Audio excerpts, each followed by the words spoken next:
Now. So my name is James Lewis. I'm the co-lead and academic director at EIRLab, the Public Services Innovation Lab for Wales. We're a partnership between Cardiff University and Nesta, the Innovation Foundation.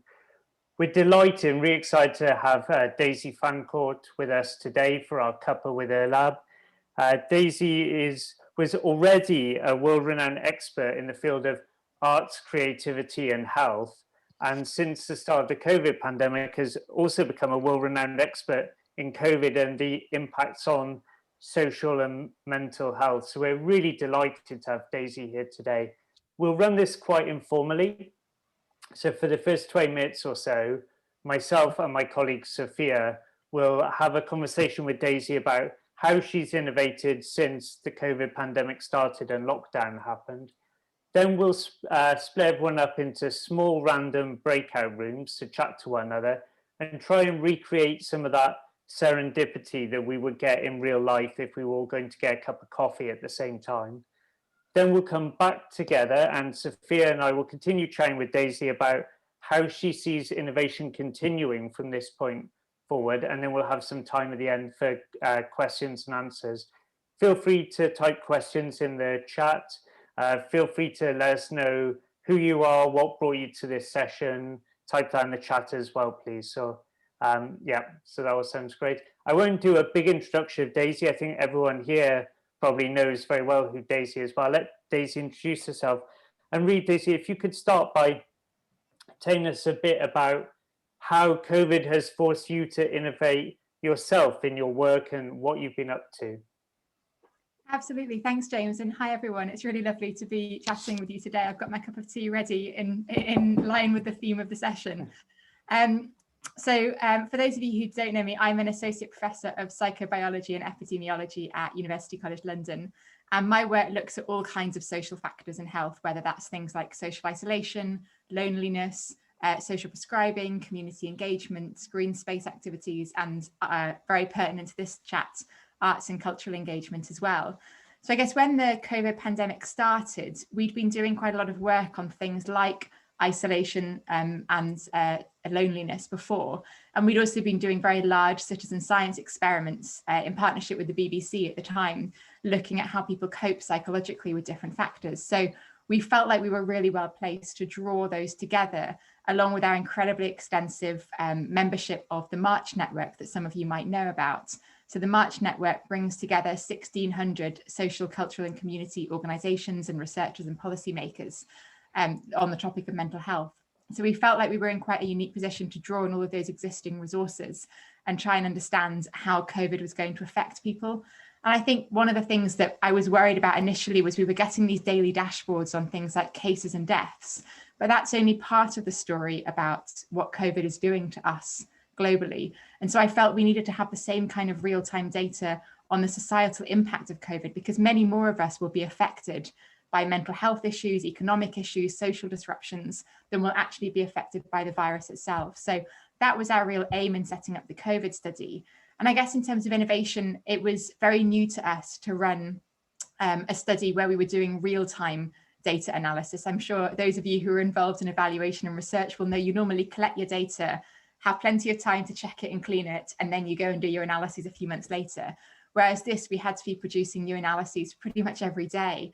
So it was a huge learning curve in terms of how you get really efficient processes for data checking, data merging, data cleaning, and then having people ready to really prioritize the questions that we thought had that biggest impact for policy and practice. And I guess we were also lucky there was such a receptive government audience who wanted data, and so many third sector organisations who wanted it as well. So it was a learning curve with them in how we set up those exchanges, all via computer, of course, remotely, to actually share that data back and forth. Fantastic. And I mean, the numbers are incredible. So I was reading the latest report on the COVID social study. You've got over 70,000 people responding in the survey. I was very pleased to see over-representation from Wales. That was excellent. Very pleased to see that. And some of the things that struck me looking at the report, that one of the things that really strikes me is this divide in terms of age on almost every measure, in a way that kind of surprised me a lot, even in participation, where I think only 6% of responses come from the 18 to 29 age group. And I just wondered if you could, so that's one of the things that surprised me. I just wonder if you could talk about what surprises have there been for you in this, in terms of what was easy to do or difficult to do, or gradients that you've seen in the data that surprised you? I think the age gradient was one we kind of anticipated was going to be there, partly because in the age of very fast social media interactions now, we know that particularly getting that younger group, especially the 18 to 24-year-olds, this is a group who are used to things like Snapchat, where things are incredibly short and very, very punchy. So sitting down to a 10 or 20-minute survey is very much out of touch with the kinds of media communications that age group are used to. So we were aware that we couldn't do everything in the study. So whilst we went down as far as the 18 age group, we were also aware there probably would be some other studies that would cover the adolescent and young adult group probably better than we would. So we always knew that was going to be a challenge in terms of the recruitment and maintaining that part of the sample. I think there were some other sort of surprises in terms of some of the gradients, like we didn't really expect that there would be such a clear gradient via social privilege, and that people who are more privileged have been less compliant actually across this pandemic with measures. So I think that was I think initially there was some kind of slightly snobbish attitudes that it would be people who are lower class who'd be letting the side down and not following the rules as much. And actually it's been the opposite. So there are things like that. It's been nice to expose and kind of challenge some of those prejudices or preconceived notions and actually be able to show what really is happening. And there were even ways that we all responded mental health wise. It's been different to other pandemics, like the lockdown itself, helping generally to stabilize or improve mental health symptoms, and the periods of no lockdowns, like in the lead up to lockdowns, being a greater anxiety when people don't know what's happening, they don't know how to plan. So that was really good to be able to stop the anecdotal stories with actually having real data to say, hang on, you might think you know what's going to happen, but actually our data are telling us a different story. One of my favorite sayings, so people always say lies, damn lies, and statistics, which, there's some truth to, but my favorite saying is always, it's easy to lie with statistics, but it's even easier to lie without them. And so you have this thing where, people will say with complete authority, it's such and such is happening, and you can actually present the data, and they're then forced to argue with the data a bit. And I always find that a really fascinating tension to draw out. I wonder if you could talk a bit about the arts space and the arts and health space as well, because we've seen through our arts and health program, and as everyone on the call will have seen, a lot of art stuff has been based in very face-to-face, in-person contact. And I wonder if you could talk a little bit about how you see that's changed since lockdown, and if there's a way of talking about that with the COVID social study as well, then that would be really interesting. It's a really interesting issue, and obviously with my arts and health hat on, it wasn't something I wanted to miss out on the study. So we've looked at the arts side in a few different angles. In fact, I was speaking on the BBC over the weekend about this because I feel like we've had this bizarre paradox with arts across this pandemic, in that on the one hand, the arts have been so fundamental to our coping with what's happened over this year. So, I mean, if we think back on the first lockdowns in Italy, what was going viral was videos of people singing from their balconies. When we went into lockdown, it was all about drawing rainbows for the NHS. Arts have been all those screenings of national theatre performances and online book clubs, virtual choirs. We've all been using arts a lot. And in fact, our research from the COVID social study found that 1 in 5 people has increased their arts engagement across this pandemic. And it seems primarily as a way of coping. And lots of the people coming to the arts have been people who've been experiencing life stresses, which is quite encouraging, suggesting that those who need the arts most have been using them.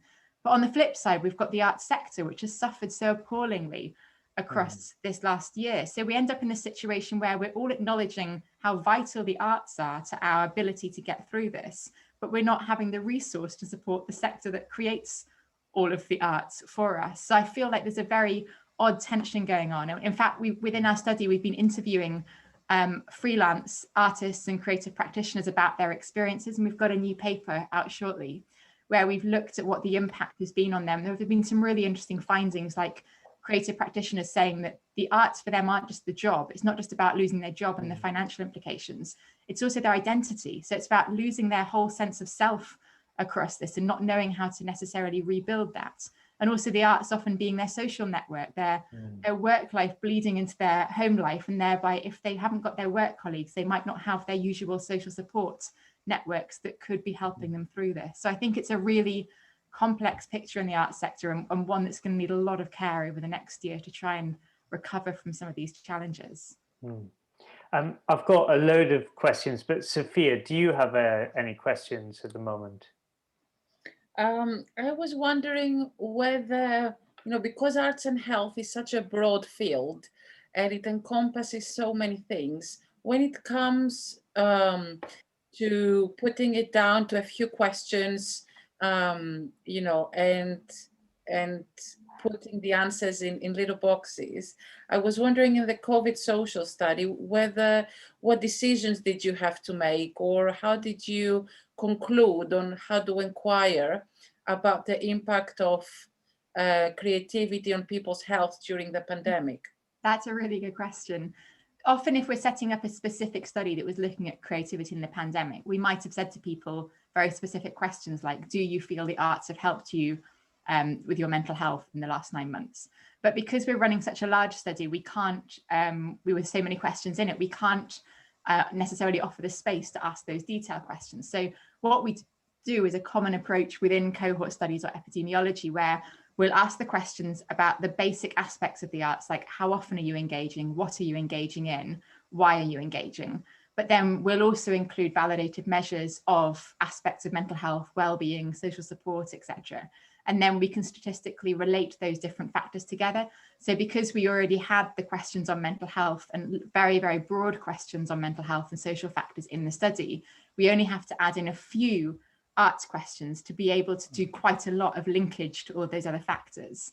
So we've actually been able to ask quite a lot on the arts. We've asked every single week about frequency of participation, but we've also had special modules that have asked us in more detail about the types of participation. So we can look at things like how the online engagement has changed, because obviously that's not something that many of us did that much of before this pandemic. But it's always a balance with these large studies. There's lots more I'd love to have asked, but that balance between all the different domains of life that we need to cover to make sure we've comprehensively captured people's experiences as richly as we can. And I've read some of your findings that people engaged with the arts more during the pandemic, even though it was it was remotely. I was wondering whether you could tell us a little bit more about that. Well, of course, that was just looking at the home-based arts engagement. We obviously didn't look at cultural participation because that's generally been way lower. So we've sort of tried to stress that there's this nuanced picture that some aspects have increased, whereas other aspects will have decreased. But I think it's interesting that we have seen that increase in the home-based arts engagements. And of course, for some people, that will have removed some of the barriers to participation. So if we look at people with existing mental health conditions, over the last couple of years, we've done a number of studies showing that this group is statistically less likely to engage in the arts. And we've done lots of interviews finding the reasons why this is, the barriers that they might face to participating. And actually, a lot of those barriers have been taken away by it being online. For example, nervousness about confidence in going to participatory groups, or concerns about social stigma about going to a group and perhaps feeling like you're not welcome there because of your mental health. Whereas actually with the home base, that's taken away. And I think that's even the playing field on some aspects for people. But on the other side, I think we have seen new barriers coming up, particularly things around digital poverty. And it very much depending on whether people have got access to online or virtual engagement at home, and also people with children perhaps not having any free time over the last 9 months when they could do that kind of self-care engagement themselves. Fascinating. Can I ask about one of the other aspects of your work? So you've been doing the COVID social study, and then in addition, you're doing COVID Minds, which is all these longitudinal studies across the world. And when I tried looking through the register of all the studies on your website, I gave up in the end. It's so long, it's incredible. I think you said just before we started the call that there are over 70 countries that are doing these longitudinal studies of mental health impacts of COVID. And I wondered if you could, talk a bit about the challenges and pulling all that together, but also any interesting findings that you're seeing by looking across countries or different ways of people doing these studies. So the opportunity for that came from one of our funders for the COVID social study, the Wellcome Trust. They said they wanted there to be a global network because they were concerned that there might end up being lots of duplicative studies, or alternatively, lots of studies, but no linkage and sharing and collaboration between them. So they said to us, would we take on this function as part of our funding agreement with them? So we thought about it long and hard and decided it was worth doing, because it's really helpful for us to actually be aware of what's out there. And actually, from speaking with other studies and identifying these other studies, we've learned a huge amount about extra questions that we should be adding into our study as well.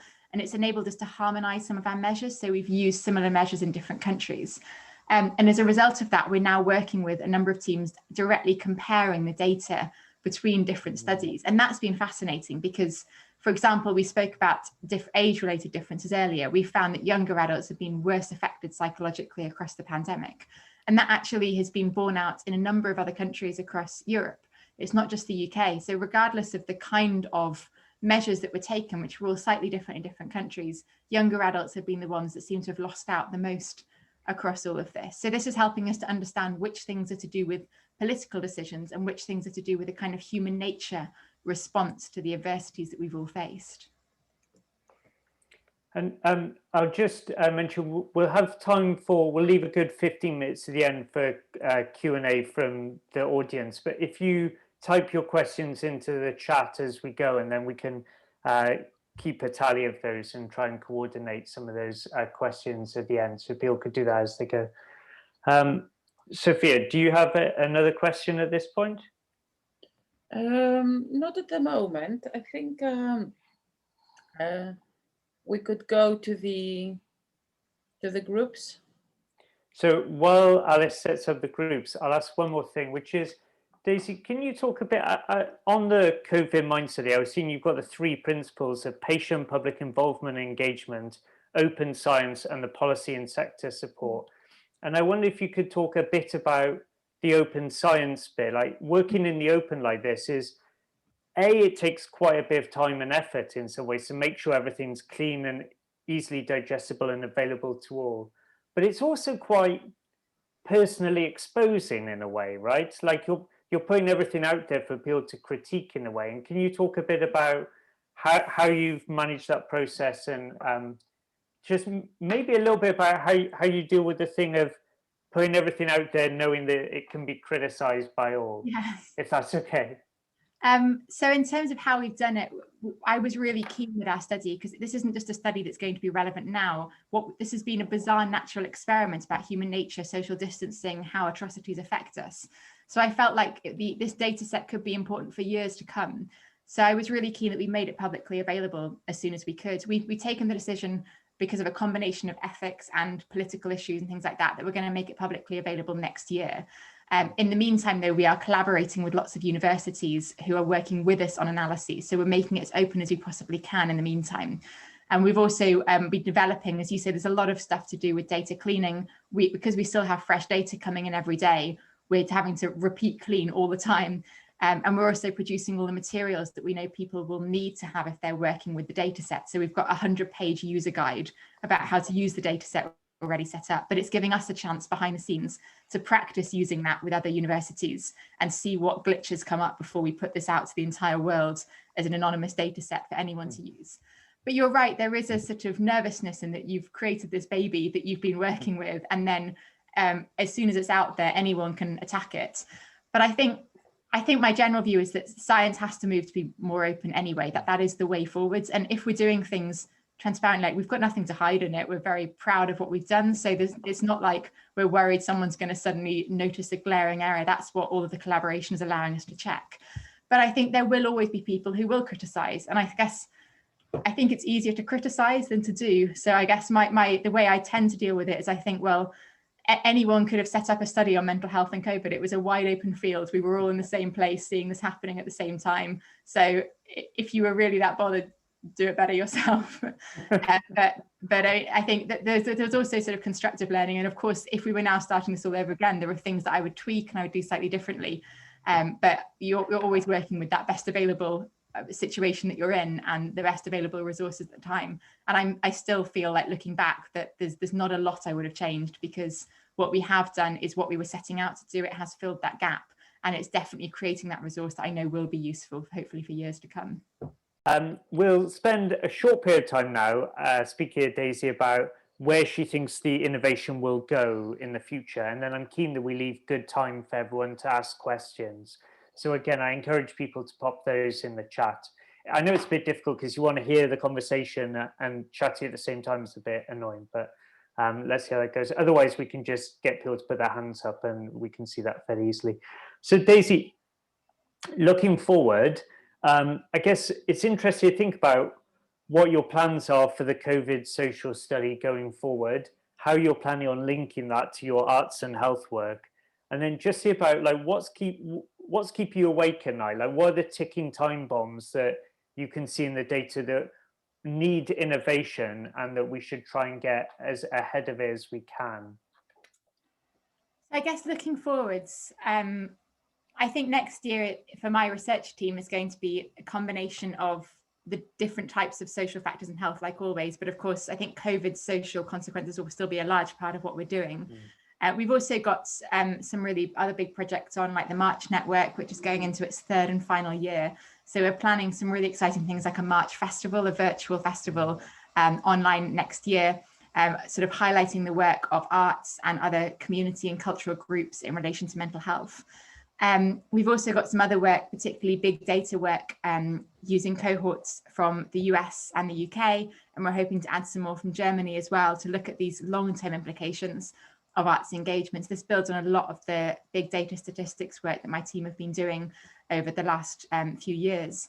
But the sort of things immediately with the COVID study that I think are really occurring to me now, I think one of them is going to be what happens to us after January, because I know we're all so bored of this topic, but with Brexit happening, I feel like we're going to have two kinds of psychological stresses for many people now, and two ways that people's jobs or lives might be affected.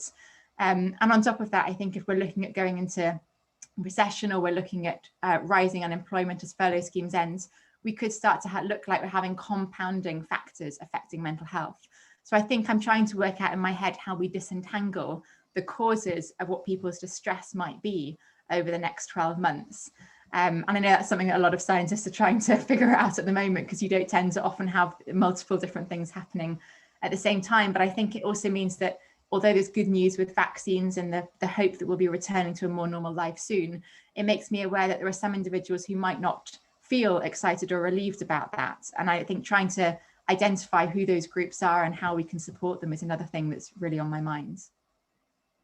It was really striking in the data you presented in the report of how the financial burden really is falling on those least able to cope, in the sense of being the poorest already.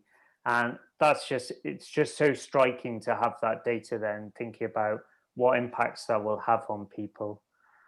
Sophia, do you have any questions at this point? You're on mute, Sophia.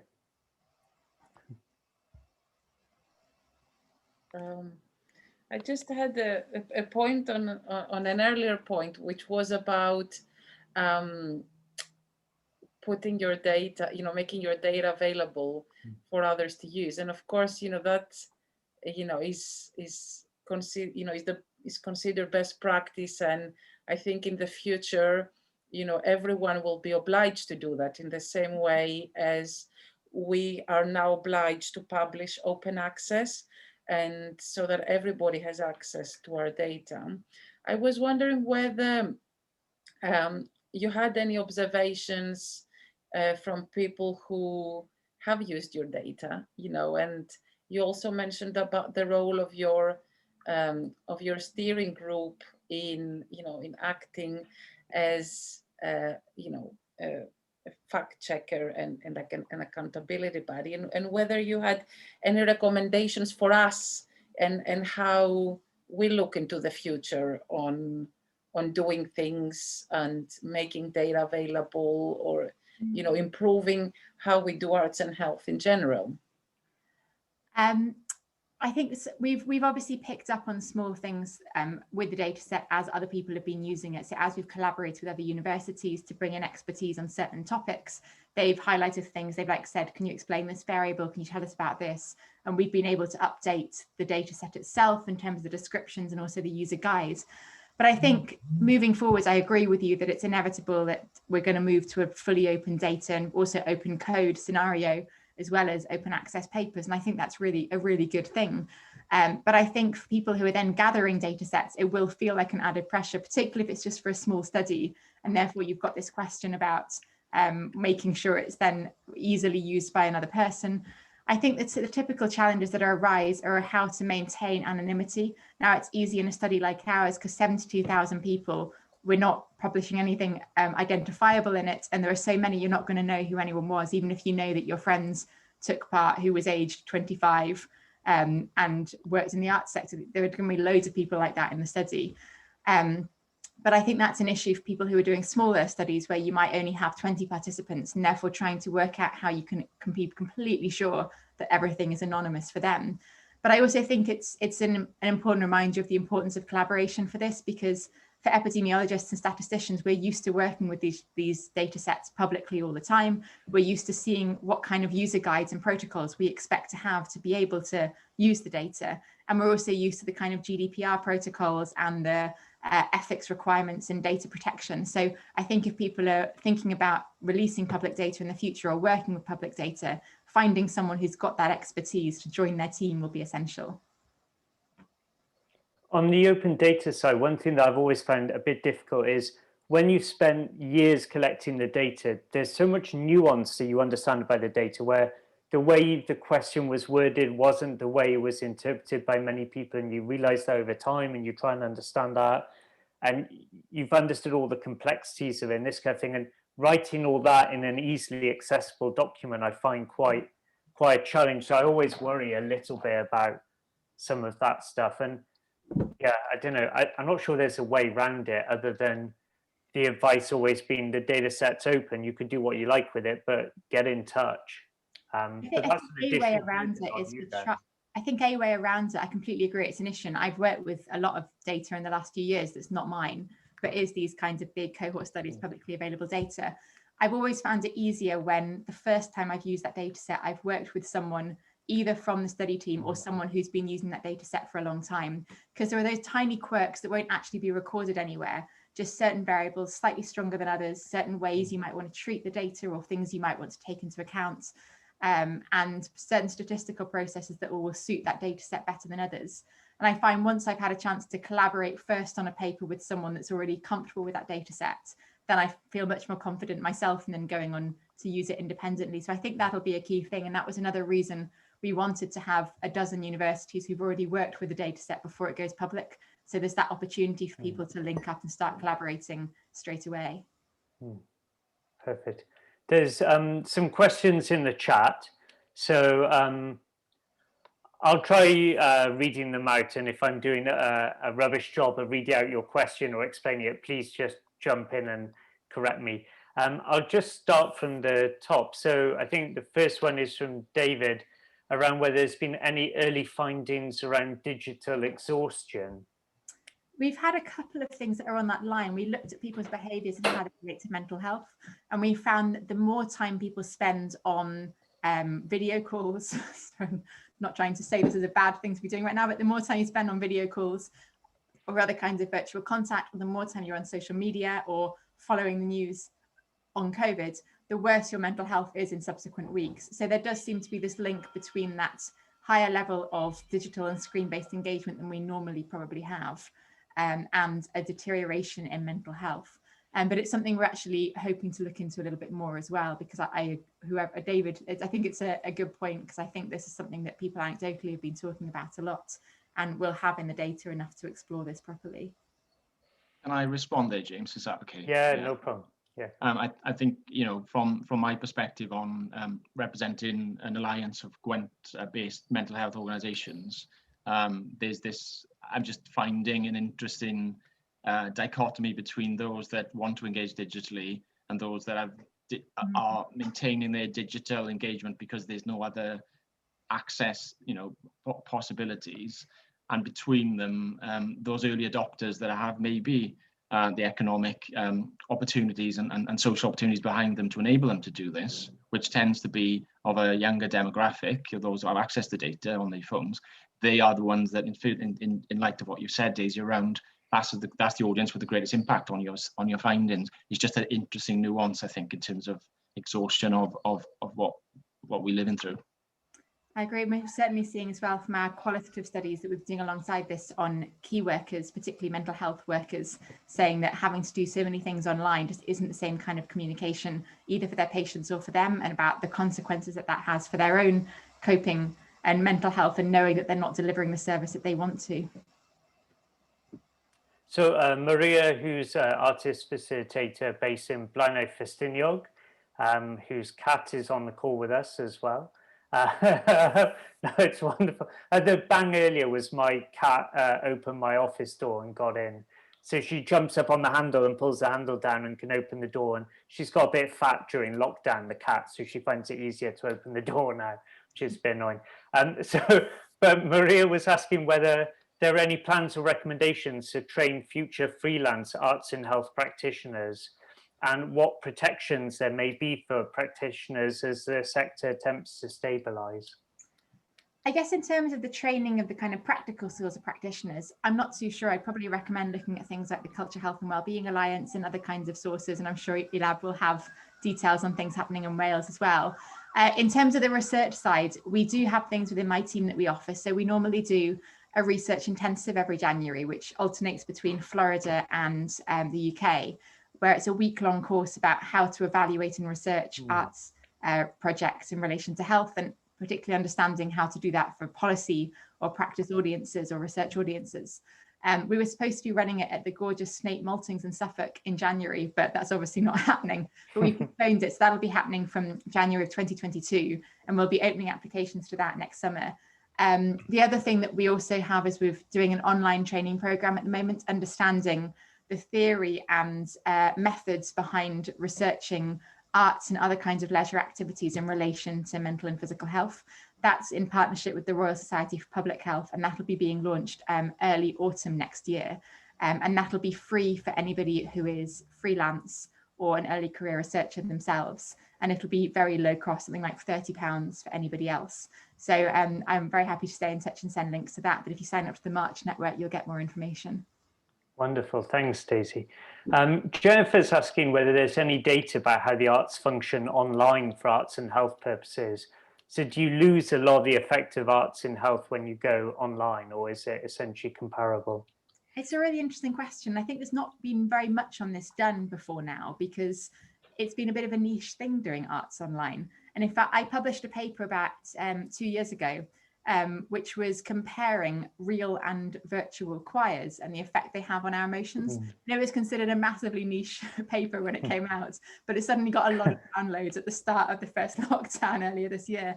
But what we found was that in terms of the emotional response, it is a slightly muted emotional response to the online version of things. But actually, we found that virtual choirs can have a greater impact on self-esteem than live choirs, only very slight. But we thought that there's a possibility here that with virtual choirs, what you often do is you end up recording and re-recording until you're happy with your part in the piece, and then you upload a finished video.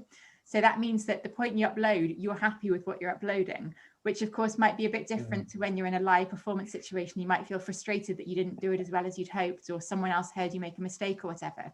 There's a possibility here that that opportunity to perfect your contribution and have it as a lasting thing rather than a transitory experience might be particularly beneficial for mental health.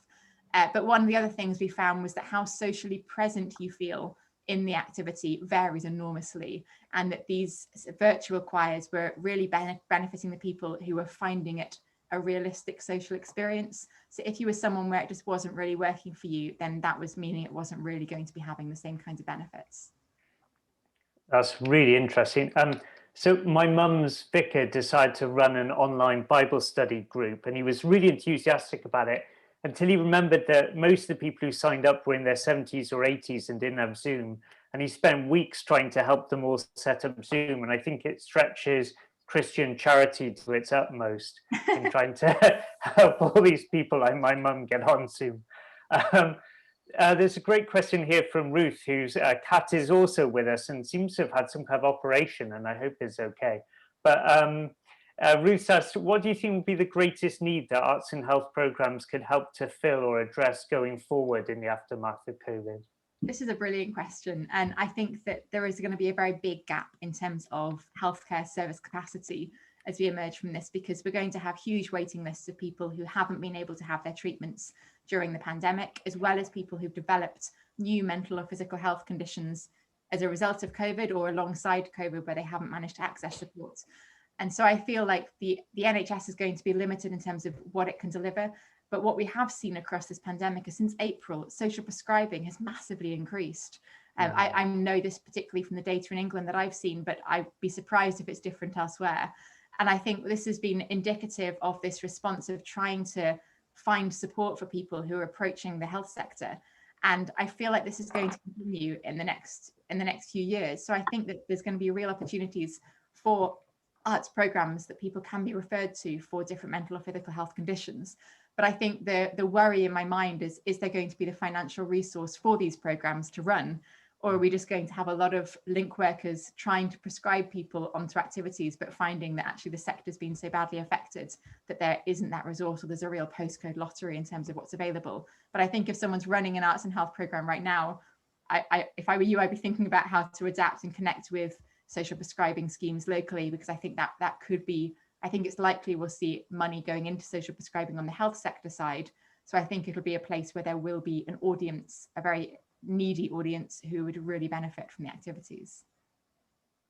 Could I just jump in? And yeah, just, of course. Hi, Daisy. So it's just, I asked that question because I'm an arts and health program manager, and it's really fascinating time to be doing it. And there's this real balance to be struck going forward between, obviously you've got to go where the money is a lot of the time, but between being reactive about what projects you put forward and being proactive about the kinds of projects you want to put forward.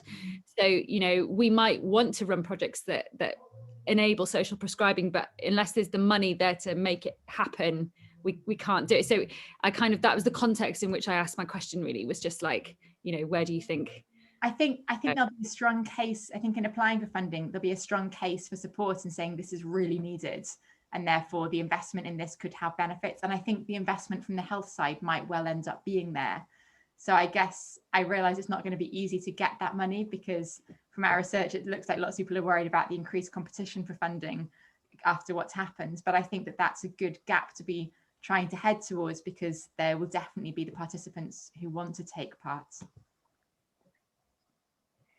One of my favourite bits in the arts and health programme that we're doing in a lab with a load of partners was when we asked people in the arts sector, what do you think the health sector can learn from you, and vice versa? And I found it really interesting. A lot of arts sector people said that health have a very linear, fixed way of conceptualising their problems and trying to solve them. And they could learn to be much more creative in the way they imagine their problems and solve them.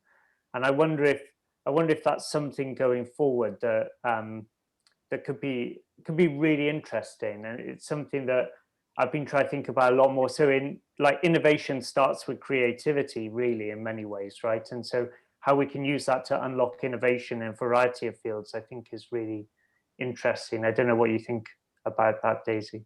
I agree with that. I think the challenge is going to be that sector, like the health sector, is going to be so rushed in trying to play catch up with itself. Will they actually slow down enough to innovate and to take on new ideas, or will it be very much a sort of tunnel vision, just trying to plow through the waiting lists using the existing methods? And I don't really know which approach would be better. I guess long term the innovation one, but I think there'll be so much pressure to get through that backlog that I feel it'll be the sort of peri-health side of things where there'll be those opportunities the most to apply that creative innovation. Daisy, could I ask you a question? Given that Zoom and these social platforms are allowing us access into people's homes in a way that we've never done it before, what do artists need to know about safeguarding? That's a really important question. I'll be honest, I've not really done so much on this at the moment. So I think that's probably a question that will go better to someone who's actually working as an artist doing these kinds of issues. I mean, I think some of the things that obviously come up immediately are around sort of identifiable side. You know, if you look at backgrounds, I can see a lot of things in your background that might make me start to think I know about you, and also might even be able to help identify where you are or whatever. I mean, where my background's incredibly dull, but there are things like that, the way people often give away more than they think they're doing when they're used to just ignoring their own wall in their house. And I guess there'll also be issues around hearing something or whatever, but being on your own, because I guess a lot of the time when activities are being delivered, there's a kind of infrastructure around, might be someone else supporting in the room or whatever. But I guess with Zoom, we end up in the position where you can end up one-on-one with someone, having a conversation that uncovers incredibly personal or complex issues or safeguarding issues that then have to be addressed. So I'm worried about the support networks not being as good for practitioners or for any of us individually when we're online, compared to when we've got that opportunity to have those quick safety conversations with a colleague and feel that sense of support. I think the two are interrelated, certainly well-being and the ability to actually identify safeguarding issues and deal with them. I mean, referring back to what James was saying is about, you know, what health can learn from us, but equally, what do we need to learn from health in terms of working in this, particularly in the area of social prescribing.